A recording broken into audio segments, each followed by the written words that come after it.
కోల్సం భీమరావు, నైతాం శంకర్, అక్రమ్ బాపూజీ, నైతాం వసంతరావు, మడమి భీమరావు, కుమ్రం మాణిక్రావు, రామచందర్, సోయం సురేష్, చందూరు అమృతరావు.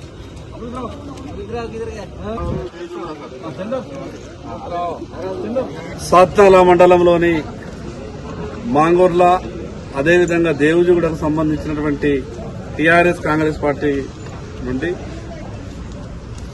ఆ గ్రామ పటేళ్లు మిగతా కార్యకర్తలంతా కూడా టీఆర్ఎస్ కాంగ్రెస్ పార్టీకి సంబంధించిన వాళ్ళు ఈరోజు భారతీయ జనతా పార్టీలో చేరిన సందర్భంగా వాళ్ళందరూ కూడా జిల్లా భారతీయ జనతా పార్టీ తరఫున మనస్ఫూర్తిగా స్వాగతం పలుకుతాం. నరేంద్ర మోడీ గారి నాయకత్వాన్ని బలపరుస్తాం. రేపు రాబో రోజులలో ఎన్నికలు ఎవొచ్చినా భారతీయ జనతా పార్టీ గెలవాలి. నీతితో నిజాయితీతో రాజకీయాలలో విలువలతో కూడినటువంటి పరిపాలన జరగాలంటే కేవలం భారతీయ జనతా పార్టీ వల్లే సాధ్యమవుతుందని బలంగా నమ్మినటువంటి వాళ్ళంతా కూడా ఈరోజు భారతీయ జనతా పార్టీలో చేరడం. గత 10 ఏళ్లు ఈ రాష్ట్రాన్ని పరిపాలించినటువంటి పార్టీ ఒక పక్క టీఆర్ఎస్ పార్టీ వల్ల, ఈరోజు 22 నెలలుగా పరిపాలిస్తున్నటువంటి కాంగ్రెస్ పార్టీ వల్ల తెలంగాణ పరిస్థితులు ఎక్కడా ఏమీ మారలేదు. గ్రామాల్లో ఉన్నటువంటి సమస్యలుగానే ఉన్నాయి.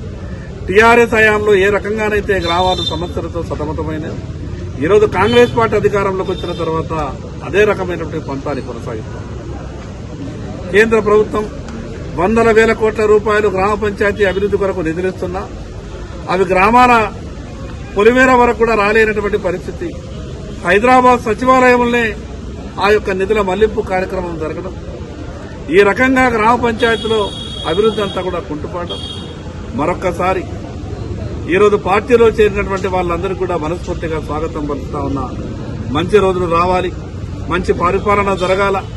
వచ్చేటటువంటి రోజులలో ఏ రకంగానైతే ఎమ్మెల్యే ఎంపీ ఎన్నికల్లో నిండు మనస్తో భారతీయ జనతా పార్టీని ఆశీర్వదించారో రేపు స్థానిక సంస్థలలో కూడా భారతీయ జనతా పార్టీ అభ్యర్థుల్ని ఆశీర్వదించాలని పేరున ప్రతి ఒక్కరికి విజ్ఞప్తి చేస్తా ఉన్నాను. భారత్ మాతా